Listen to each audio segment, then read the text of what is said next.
Hello students, आज की dictation number है 3738। लिखने के लिए तैयार हो जाएं। डिक्टेशन स्टार्ट होगी 3 सेकंड बाद। 80 वर्ड पर मिनट की स्पीड से डिक्टेशन है। 3, 2, 1 स्टार्ट। उपाध्यक्ष महोदय, बजट पर जो चर्चा चल रही है उसमें भाग लेते हुए मैं भी अपने विचार सदन के सामने प्रस्तुत करना चाहता हूँ। इस पर विचार करते समय दो स्थितियों को हमें दृष्टि में रखना होगा। एक दृष्टि यह है कि किस स्थिति से हमारा देश गुजर रहा है, उसमें हमें क्या करना है, और दूसरी दृष्टि यह है कि भविष्य में देश को किस दिशा में ले जाना चाहते हैं। जब तक इन दोनों दृष्टिकोणों को सामने रखते हुए इस बजट को नहीं जांचेंगे, तब तक हम यह निर्णय नहीं कर पाएंगे कि यह जो बजट हमारे सामने रखा गया है वह देश की दृष्टि से उचित बजट है या नहीं। जब मैं इस समय की स्थिति को देखता हूँ तो मेरे सामने देश की संकटकालीन स्थिति आ जाती है। किस तरह से चीन और पाकिस्तान की तरफ से हमको खतरा है, किस तरह से वे देश पर हमला करना चाहते हैं, और किस तरह से हमारी आपसी एकता को मिटाकर हमको लड़ाकर देश में देशद्रोह फैलाना चाहते हैं।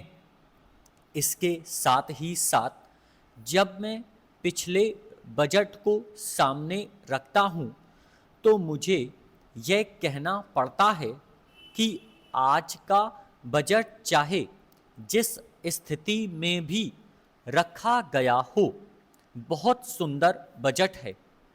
एक ईमानदार कोशिश हमारे वित्त मंत्री महोदय ने इस बजट को तैयार करते समय की है, लेकिन एक राजनीतिज्ञ की दृष्टि से जब मैं देश के भविष्य की ओर देखता हूँ तो मुझे यह कहने में कोई संकोच नहीं होता है कि कोई विशेष समाधान इस बजट से नहीं निकलता। मैं जिस पार्टी से संबंध रखता हूँ उसका जो उद्देश्य है उसको सामने रखते हुए मैं यह कह सकता हूँ कि जो हमारे सामने आदर्श हैं वे सब आज ही पूरे नहीं हो सकते। हमारे वित्त मंत्री या हमारी सरकार आज ही सब कुछ नहीं कर सकती या स्वर्ग लाकर हमारे सामने खड़ा नहीं कर सकती, लेकिन फिर भी यह मैं अवश्य देखना चाहता हूँ कि हमारा देश आगे बढ़ रहा है या नहीं। जिस दिशा में हम आगे नहीं बढ़ रहे हैं उसे देखकर मुझे निराशा अवश्य होती है। जो प्रस्ताव कांग्रेस अधिवेशन में पास हुआ उसके मूलभूत विचार मैं आपके सामने रखना चाहता हूँ। वहाँ हमने यह निश्चय किया था कि वर्तमान पंचवर्षीय योजना खत्म होने तक देश की जनता की ज़रूरत की चीज़ें पूरी कर दी जाएंगी।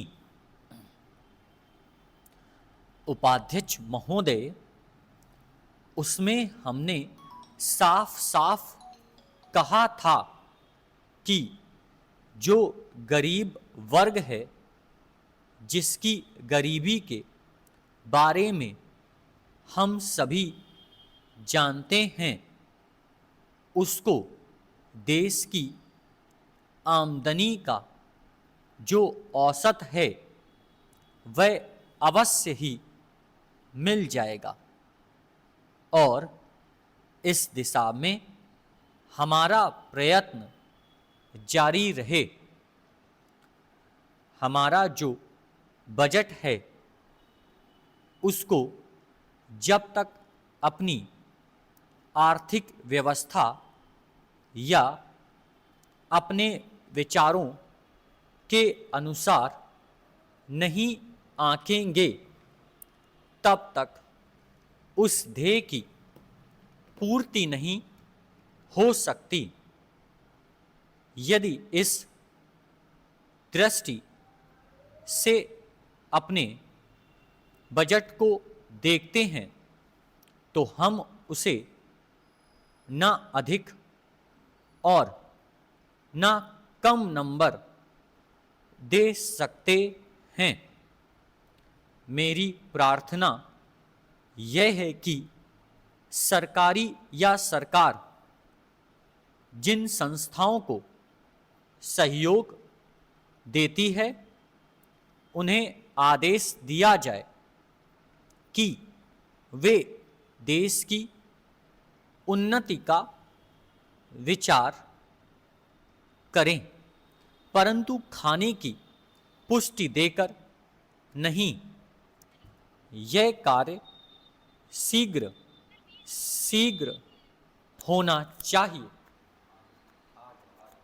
इसका कारण यह है कि उच्च श्रेणी आम जनता का आदर्श होती है और जो कुछ उच्च श्रेणी के लोग करते हैं उसकी नकल कनिष्ठ श्रेणी के लोग करते हैं।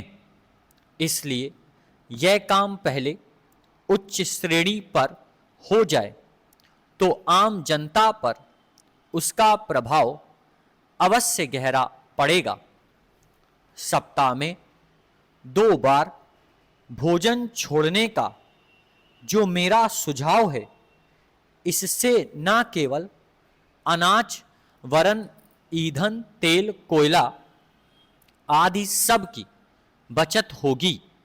भोजन छोड़ने के अलावा अन्य बचाने का और भी एक तरीका है, वह भी सामूहिक सामाजिक श्रेणी पर किया जा सकता है।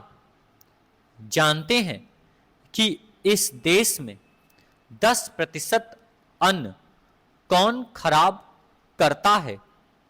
कीड़े, पंछी, बंदर और बोरियां ठीक न होने से अनाज गिर जाता है और मिट्टी में मिल जाता है। यह विचारणीय है। इस प्रकार 80 लाख टन बर्बाद होने वाले अन्न को बचाया जाए तो भारतवर्ष को किसी भी देश से अन्न की भिक्षा मांगने की आवश्यकता नहीं पड़ेगी। श्रीमान, यह अपराध कबूतरों, बंदरों, कीड़ों आदि का नहीं है, यह अवश्य ही हमारा अपराध है। आज तक विदेशों से हमको अनाज मिलता रहा है, इसलिए हम लापरवाह थे, इसलिए अनाज का विनाश होता रहा। परंतु अकाल पड़ेगा जैसा कि इस वर्ष पड़ा है, तभी हम जागें तो यह ठीक नहीं है।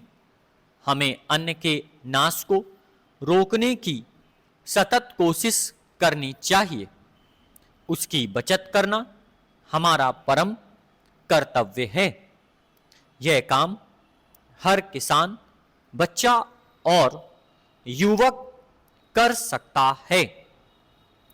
और उन्हें करना चाहिए।